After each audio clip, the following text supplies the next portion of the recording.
बार वंदना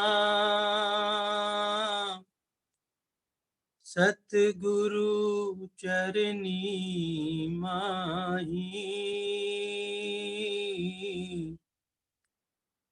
मंगत सतगुरु भेंट से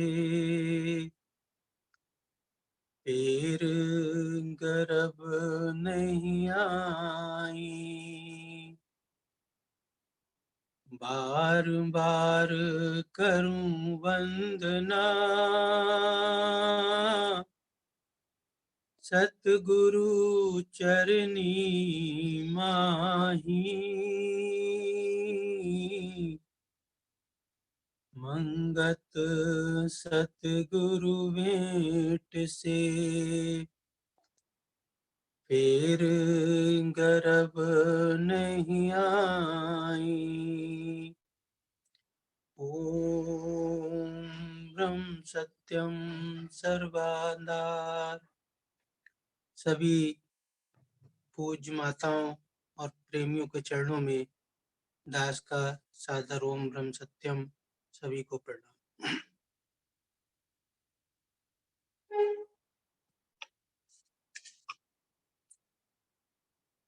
एक बड़ी प्राचीन कहावत हम लोग सुनते हैं, जैसा खाओगे अन्न वैसा बनेगा मन। जैसा व्यक्ति अन्न खाता है उसका वैसा ही मन और उसका वैसा ही स्वभाव बन जाता है। और ये कहावत शास्त्रों के सिद्धांत पर आधारित है, शास्त्रों पर आधारित है। उपनिषद में एक श्लोक आता है,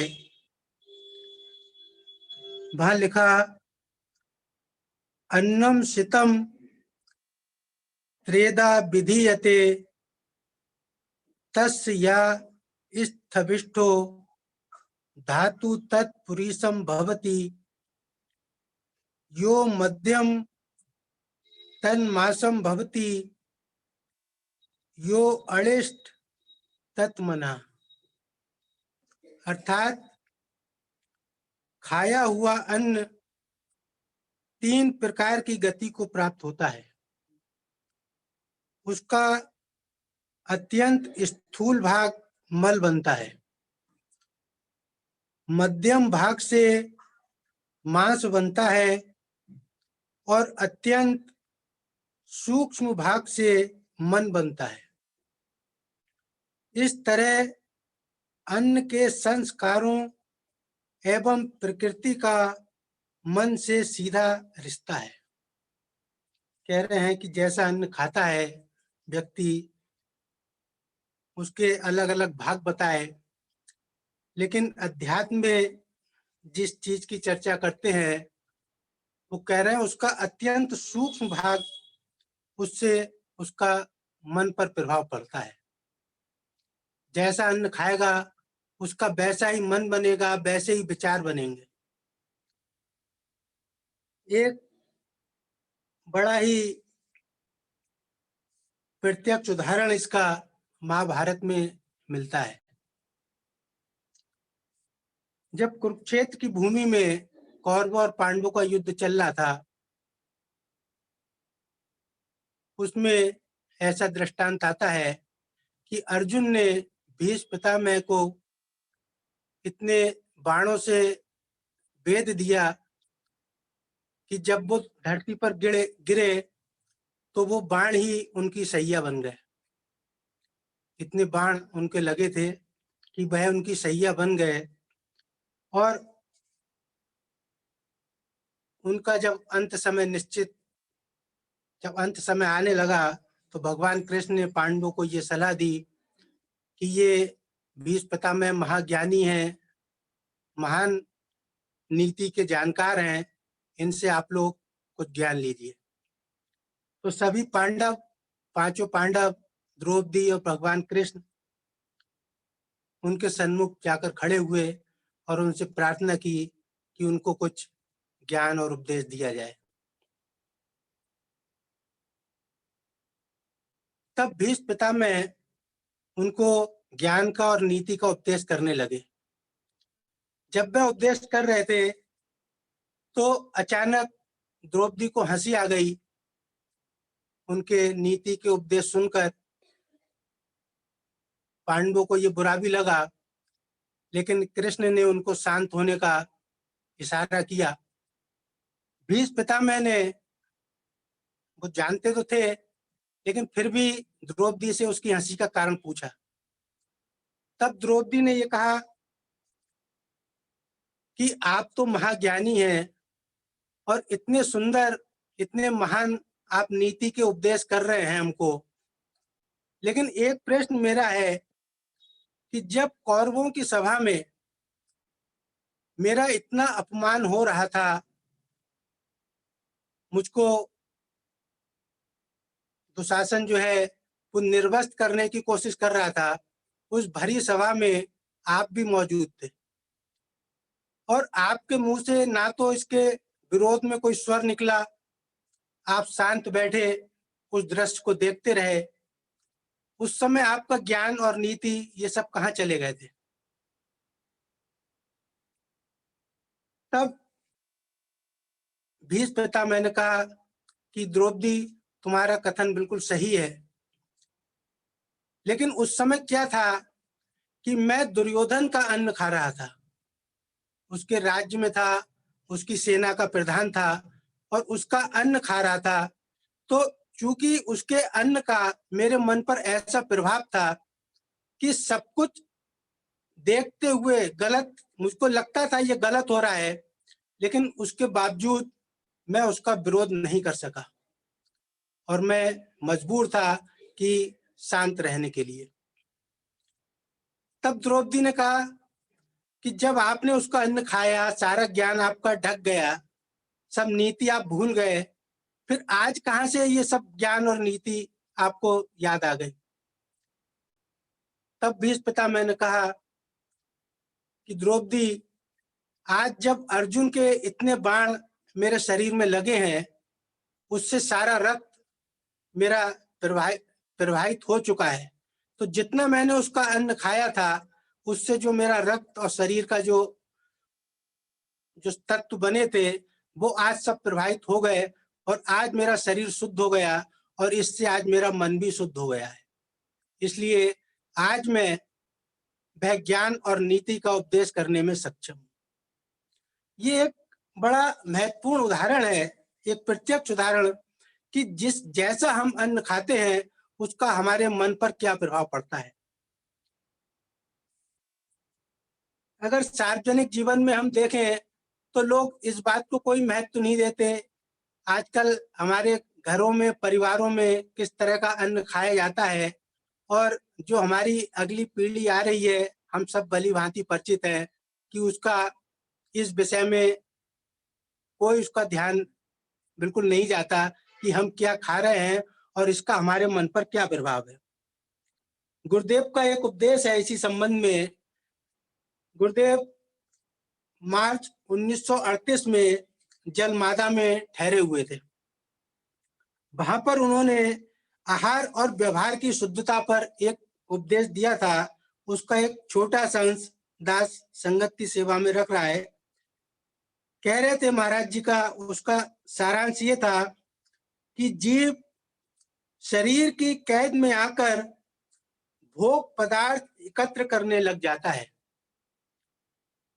भोग पदार्थ एकत्र करके भोगता है, मगर फिर भी तृप्ति नहीं होती, लालसा बढ़ जाती है। अगर जी महाराज जी के हम लाइनों को पढ़े तो बिल्कुल ऐसा लगता है कि जैसे हमारे जीवन का बिल्कुल साक्षात वर्णन हो रहा हो। आज हम रात दिन केवल एक ही दौड़ में लगे हैं कि संसार में खूब अधिक से अधिक कमाओ और फिर उस कमाई का परिणाम क्या होता है कि भोग पदार्थ एकत्रित करने करके भोगता है, मगर फिर भी तृप्ति नहीं होती, लालसा बढ़ जाती है। कई प्रकार के भोगों को एकत्र करने में घिर जाता है और दुखी होता है। अगर कोई वस्तु मर्जी के मुताबिक प्राप्त नहीं होती तो बड़ा दुखी होता है। जब तक ये वासना के फंदे से नहीं छूटता, शांति नहीं आती। वासना के फंदे से छूटने के लिए इसे इस देह की जीवन शक्ति को खोज करनी होगी और इस उद्देश्य के लिए, देखिए बात कहां पर आती है, इस उद्देश्य के लिए यदि हमारा उद्देश्य वास्तव में सत्संग के द्वारा ईश्वर भक्ति की प्राप्ति करना है, अगर वास्तव में ये उद्देश्य बन गया है तो इस उद्देश्य के लिए क्या करना होगा? तो कह रहे हैं इस उद्देश्य के लिए सबसे पहले आहार व्यवहार को शुद्ध करना होगा। यहां पर आती है कि आहार की शुद्धि का कितना महत्व है। और इसके संग एक चीज और बताई, आहार की शुद्धि के संग व्यवहार की शुद्धि। आहार व्यवहार को शुद्ध करना होगा। शुद्ध आहार और मांस मदिरा इत्यादि के त्याग से बुद्धि बलवान होती है और सही खोज में लग सकती है। ये तो इसकी बात थी कि शुद्ध आहार का क्या महत्व है। जब तक हमारे जीवन में शुद्ध आहार हम ग्रहण नहीं करेंगे, तब तक कभी भी इस धर्म के मार्ग पर, ईश्वर भक्ति के मार्ग पर हम आगे नहीं बढ़ सकते। और केवल आहार का मतलब ये नहीं है कि जिसको हम मुख से भोजन ग्रहण करना कहते हैं। हम लोग सोचते हैं कि हम बड़ा अच्छा खाने लगे, ये आहार की शुद्धि नहीं हुई। इसके संग एक चीज और कहा कि शुद्ध आहार के लिए शुद्ध व्यवहार का होना भी जरूरी है। ये और भी महत्वपूर्ण बात है। अभी थोड़ा सा इस पर चर्चा करेंगे कि शुद्ध आहार क्या है और शुद्ध व्यवहार क्या है। अभी कह रहे हैं महाराज जी कि शुद्ध आहार के लिए शुद्ध व्यवहार का होना भी जरूरी है। शुद्ध व्यवहार से कमाए हुए धन से आहार पवित्र होता है। जब तक केवल ये नहीं कि हमने जो शुद्ध आहार की वस्तुएं बताई जाती हैं केवल उनको ग्रहण कर रहे हैं तो वो शुद्ध आहार हो गया। उसके लिए शुद्ध व्यवहार बड़ा जरूरी है। और वो शुद्ध व्यवहार के लिए शास्त्रों में क्या लिखा, वो कहते हैं यो अर्थे शुचि। देखिए शास्त्रों में शुद्ध व्यवहार के बारे में क्या बताया, यो अर्थे शुचि सा शुचि श्यान्नम मृद बारी शुचि शुचि सर्वेशा में शौच नामर्थ शौचम पर स्मृतम।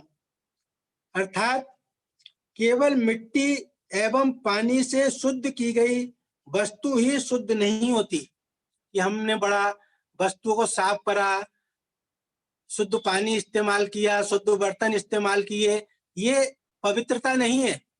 कह रहे हैं केवल मिट्टी एवं पानी से शुद्ध की गई वस्तु ही शुद्ध नहीं होती, अर्थ शुद्धि ही वास्तविक शुद्धि है।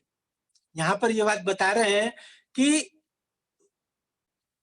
आहार शुद्धि के संग व्यवहार की शुद्धि, और व्यवहार की शुद्धि क्या है कि हम कैसी कमाई घर में ला रहे हैं, किस प्रकार धनोपार्जन कर रहे हैं। अगर हम धनोपार्जन तो बड़े गलत तरीकों से करते रहे, चोरी करके, झूठ बोल के, नकली माल बेच के, जो उचित मुनाफा है उससे अधिक मुनाफा लेके, ठगी करके, अनेक प्रकार आज हम समाज में देखते हैं कि लोग अधिक से अधिक धन किस प्रकार करते हैं। किसी प्रोफेशन में धन कमाने की कोई मर्यादा नहीं रही, चाहे शिक्षा का क्षेत्र हो या चिकित्सा का क्षेत्र हो, किसी भी क्षेत्र में आप चले आइए, वहां पर किस प्रकार से हम धन कमा रहे हैं इसकी कोई मर्यादा नहीं है।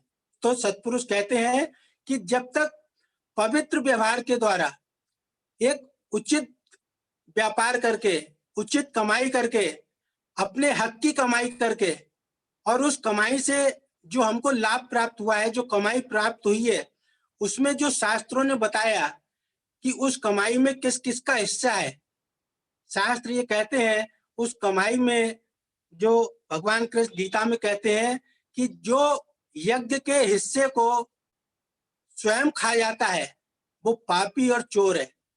और वो हमारा यज्ञ का हिस्सा क्या है, जो हम कमाई करते हैं उसका शास्त्र कहते हैं कि एक निश्चित प्रतिशत, शास्त्र कहते हैं कि 10 उसका कहते हैं कि वो जब तक एक वो यज्ञ का हिस्सा है, जब तक हम उस हिस्से को नहीं निकाल देते हैं और वो सारा हिस्सा जो कमाई है पूरा अपने इस्तेमाल में ले लेते हैं, तो वो शुद्ध कमाई नहीं कहलाती है, शुद्ध व्यवहार नहीं कहलाता है। भले ही हम कितना ईमानदारी से कमाई कर रहे हो, लेकिन जब तक शास्त्रों में वर्णित एक निश्चित हिस्सा दान और सेवा में नहीं लगाते, उस हिस्से को भी अपने उपयोग में ले लेते हैं, तो वो हमारी कमाई शुद्ध कमाई नहीं कहलाती। तो शुद्ध कमाई के लिए क्या है कि पवित्र व्यवहार के द्वारा जो उचित मुनाफा है वो लेकर, और उसमें दूसरों का हक दूसरों को देकर दूसरे का हक ना हो, जब तक ये सब चीजें नहीं होती तब तक वह शुद्ध कमाई नहीं है। तो इसलिए महाराज जी कह रहे हैं कि अशुद्ध व्यवहार से कमाए हुए धन से आहार भी अशुद्ध होता है। अशुद्ध व्यवहार से कमाए हुए धन से आहार भी अशुद्ध होता है। जब आहार व्यवहार शुद्ध होंगे तब बुद्धि बलवान होगी और प्रभु सिमरन में लगेगी, जिससे वासना का अभाव होगा और जीवन शक्ति की अनुभवता होगी और तृप्ति प्राप्त होगी। तो ये महाराज जी के एक उपदेश के द्वारा हमने सुना कि किस प्रकार आहार की शुद्धि कैसे होती है। गीता में और इसको आगे बढ़ाया गया, वहां पर आहार के 3 गुण बताए गए।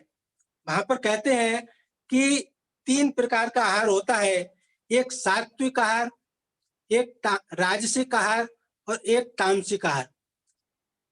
सात्विक आहार क्या होता है, उसके लिए कह रहे हैं कि रसयुक्त, चिकने, स्थिर रहने वाले और स्वभाव से मन को प्रिय लगने वाले जो ऐसे आहार होते हैं वो सात्विक आहार कहलाते हैं। अर्थात जिस व्यक्ति का स्वभाव सात्विक होता है वो ऐसे आहार ग्रहण करता है। कैसे आहार? फल, दूध, दही, घी, गेहूं, चावल इत्यादि। और जिस व्यक्ति का राजसिक स्वभाव होता है वह राजसिक आहार ग्रहण करना चाहता है। और वो राजसिक आहार कौन से हैं?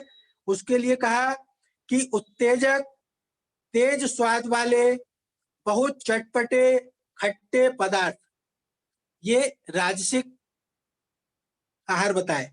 उत्तेजक, तेज स्वाद वाले, बहुत चटपटे, खट्टे पदार्थ, इनके सेवन से मन में उत्तेजना पैदा होती है और ये इंद्रियों की चंचलता को बढ़ाते हैं। अर्थात जो राजसिक आहार है उससे मन की चंचलता बढ़ती है, और जो सात्विक आहार है उससे मन की चंचलता कम होती है, और उसका मन, जब मन की चंचलता कम होगी तो मन ईश्वर भक्ति में, ईश्वर के सिमरन में लगेगा। और तीसरे प्रकार का आहार बताया, तामसिक आहार। तामसिक आहार कौन सा होता है? जो तामसिक प्रवृत्ति के लोग हैं उनको तामसिक आहार पसंद आते हैं। वो कौन से आहार है? बासी, रस रहित, दुर्गंध युक्त, झूठा, अपवित्र व भारी भोजन। जो मांस, मदिरा, सिगरेट, मसाला इत्यादि इन चीजों का इस्तेमाल करते हैं, ये सब तामसिक आहार की श्रेणी में आता है। और इसका प्रभाव क्या होता है? ये मन को स्थूल बनाता है, शरीर में आलस, तंद्रा व नींद को लाता है, और ऐसा व्यक्ति पाप कर्मों की ओर आसक्त होता है। तो यदि हम वास्तव में ईश्वर भक्ति के मार्ग पर चलना चाहते हैं तो हमको इस ओर विशेष ध्यान देने की आवश्यकता है।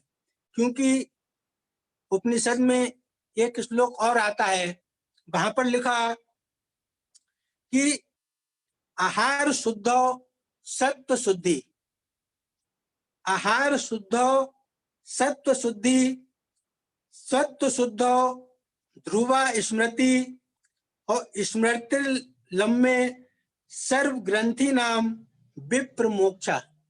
अर्थात आहार के शुद्ध होने से अंतःकरण की शुद्धि होती है।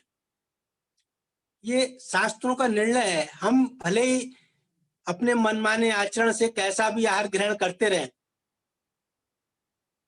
लेकिन कह रहे हैं कि आहार के शुद्ध होने से अंतःकरण की शुद्धि होती है। अंतःकरण के शुद्ध होने से बुद्धि निश्चल होती है और बुद्धि के निर्मल होने से सब संशय और भ्रम जाते रहते हैं, तब मुक्ति का मिल सकना सुलभ हो सकता है। ये मुक्ति पथ है जो शास्त्र हमको बताते हैं। सात्विक आहार लेने का हमको शास्त्र निर्णय करते हैं। एक चीज और आती है, जब हम आहार की बात करते हैं तो आहार का मतलब केवल ये नहीं है कि जो मुख से लिया जाने वाला आहार है। अध्यात्म में जब आहार की बात आती है तो इसका क्षेत्र काफी व्यापक हो जाता है। और अध्यात्म हमारी पांचों इंद्रियों से जो उनके विषय हैं, उन विषयों को हम जो ग्रहण करते हैं वो भी सब आहार की श्रेणी में आता है। केवल मुख से भोजन करना आहार की श्रेणी में नहीं आता। इसलिए लिखा कि अध्यात्म में जब हम आहार की बात करते हैं तो ये केवल मुख से ग्रहण किए जाने वाले आहार तक सीमित नहीं होता, बल्कि आहार की व्यापक धारणा है। सभी इंद्रियों के विषय आहार है। जैसे आंख से देखे गए विषय आंख का आहार है। हम आंख से किसी दृश्य को देखते हैं तो जो हम आहार ग्रहण करते हैं, शास्त्र कह रहे हैं, उसका मन पर सीधा प्रभाव पड़ता है। आप किसी दिन कोई भारी भोजन कर लीजिए, आप देखिए आपको मन उस दिन ईश्वर सिमरन में और अच्छे कामों में नहीं लगेगा, बल्कि आपके शरीर पर आलस, निद्रा आदि छाए रहेंगे। हल्का भोजन कर लीजिए, मन प्रफुल्लित रहेगा, सिमरन में मन लगेगा और ईश्वर भक्ति के मार्ग में हमको सफलता प्राप्त होगी। इसी प्रकार यदि हम आंख से कोई विषय देखते हैं, कोई ऐसा विषय ग्रहण करें, हम आंख से कोई अच्छा दृश्य देखें आंख से, तो देखिए मन कितना खुश होता है। और कोई खराब दृश्य देखने को मिल जाए, मन आपका बड़ा उदास रहेगा। तो ये आंख का विषय जो है, आंख से हम देखते हैं, ये आंख का आहार है। कान से हम सुनते हैं, ये कान का आहार हो गया। नाक से हम सूंघते हैं, ये नाक का आहार है और ये मन पर सीधा प्रभाव डालता है। कोई अच्छी किसी सुगंधित आप बाग बगीचे में चले आइए, कोई अच्छी सुगंध का हवा का झोंका आ जाए, मन बड़ा खुश होता है।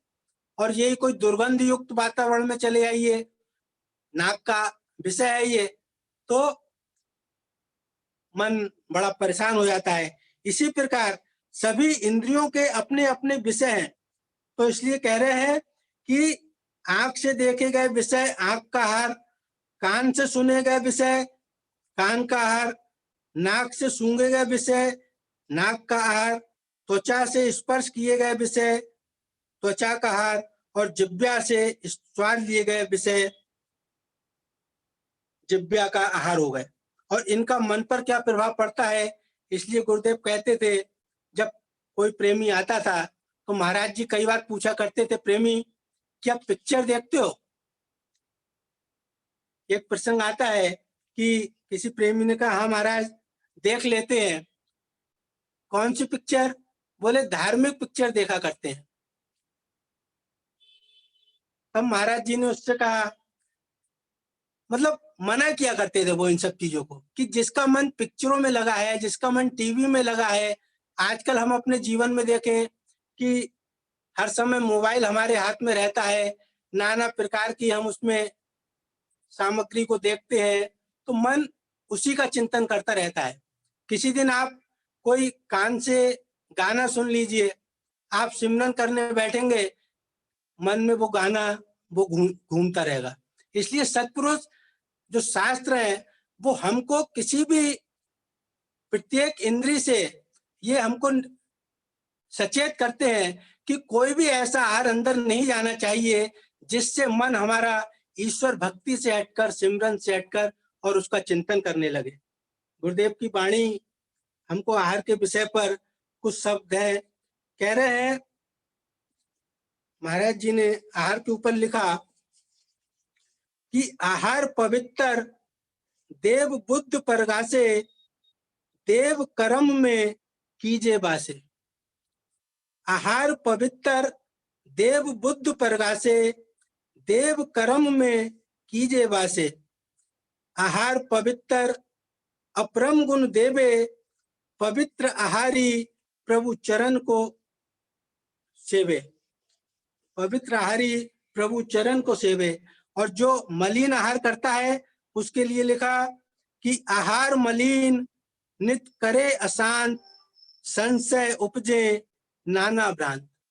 इसका मतलब सीधा है, निर्णय कर रहे हैं कि पवित्र आहार करने वाले की बुद्धि में प्रकाश पैदा होता है और उसके अंदर ईश्वरीय कर्मों को करने की उसके अंदर प्रेरणा जागृत होती है।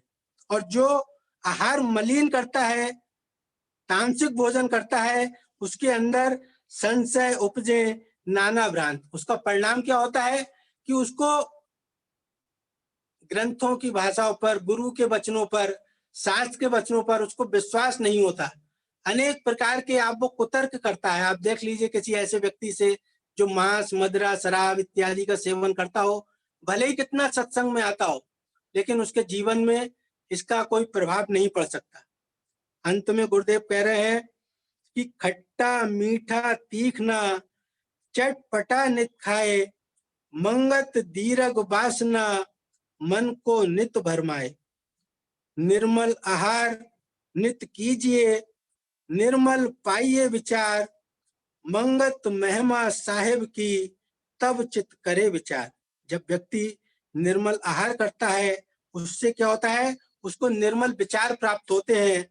और फिर निर्मल आहार और निर्मल विचार से क्या होता है, मंगत महिमा साहेब की तब चित करे विचार। तब उसके अंदर ईश्वर की महिमा का निर्णय अंदर बैठता है और वह सत मार्ग पे चलने का प्रयास करता है। ओम ब्रह्म सत्यम सर्व।